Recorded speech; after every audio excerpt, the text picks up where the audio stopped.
गांव का नाम था सोंडका, जो अपने शांत और सुंदर खेतों के लिए मशहूर था। खेतों में हरियाली छाई रहती थी और लोग यहाँ की फसलों की तारीफ करते नहीं थकते थे। लेकिन इन खेतों के बीच एक ऐसा खेत भी था जिसे लोग भूतिया खेत कहते थे। इस खेत के बारे में कई कहानियां सुनने को मिलती थीं, लेकिन सबसे प्रसिद्ध कहानी थी श्यामलाल की। श्यामलाल एक मेहनती किसान था जिसने अपने जीवन का हर पल अपने खेतों को संवारने में बिता दिया। उसके पास एक छोटा सा खेत था जिसे वह बड़े प्यार से संभालता था। एक दिन श्यामलाल को पता चला कि गांव के उत्तर दिशा में एक खाली पड़ा खेत बिकाऊ है। उसने सोचा कि अगर वह इस खेत को खरीद ले तो उसकी फसलें और भी बढ़िया हो सकती हैं। श्यामलाल ने अपनी सारी जमा पूंजी लगाकर वह खेत खरीद लिया, लेकिन गांव के बुजुर्गों ने उसे चेतावनी दी कि वह खेत अभिशप्त है। उन्होंने कहा, वहां कई साल पहले एक भयानक घटना हुई थी। रात के समय एक औरत की चीखें सुनाई देती हैं। लोग कहते हैं कि वह आत्मा है जो अपनी मौत का बदला लेने आई है। श्यामलाल ने इन बातों को अंधविश्वास मानकर अनसुना कर दिया और खेत को संवारने में जुट गया। कुछ दिनों तक सब कुछ सामान्य रहा, लेकिन फिर एक रात जब श्यामलाल खेत में पानी दे रहा था, उसे एक अजीब सी आवाज सुनाई दी। पहले तो उसने इसे हवा का शोर समझा, लेकिन आवाज धीरे धीरे बढ़ती गई। ऐसा लगा मानो कोई औरत रो रही हो।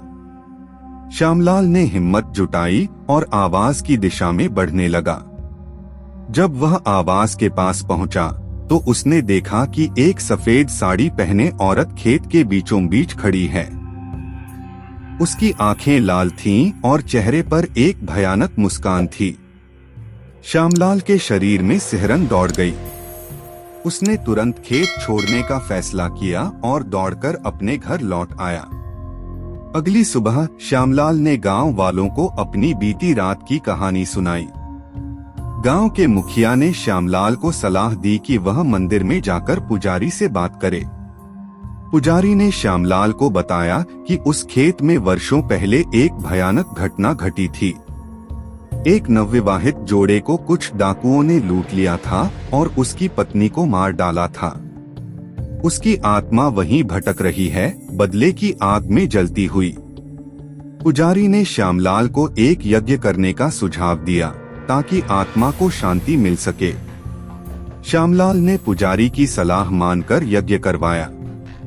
यज्ञ के दौरान जब पुजारी मंत्र पढ़ रहे थे, तभी अचानक तेज हवा चलने लगी और चारों ओर धूल उड़ने लगी।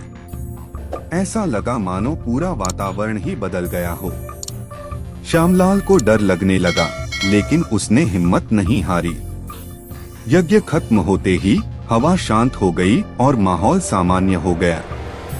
पुजारी ने कहा कि आत्मा को शांति मिल गई है, लेकिन श्यामलाल को यह यकीन नहीं हुआ। उसे हर रात वही आवाज सुनाई देती रही।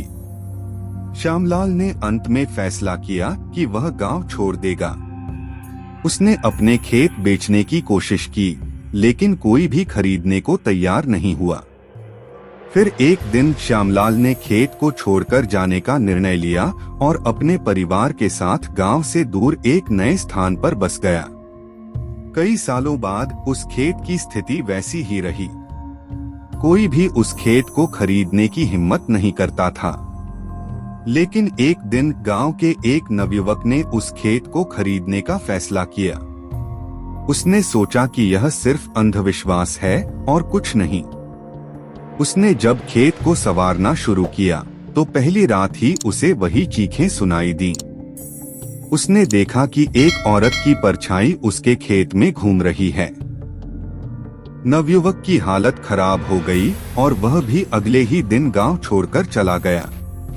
इस तरह वह खेत हमेशा के लिए भूतिया खेत के नाम से जाना जाने लगा। लोगों ने मान लिया कि उस आत्मा को कभी शांति नहीं मिलेगी और वह हमेशा अपने खेत की रक्षा करती रहेगी। उस खेत की डरावनी कहानियां पीढ़ी दर पीढ़ी गांव वालों के बीच सुनाई देती रहीं। और कोई भी उस खेत की ओर जाने की हिम्मत नहीं कर पाया। गांव का यह भूतिया खेत आज भी वही है जहां कभी श्यामलाल और अन्य किसानों ने अपनी किस्मत आजमाने की कोशिश की थी। लेकिन उसकी भयानक कहानियां आज भी गांव वालों के रोंगटे खड़े कर देती हैं।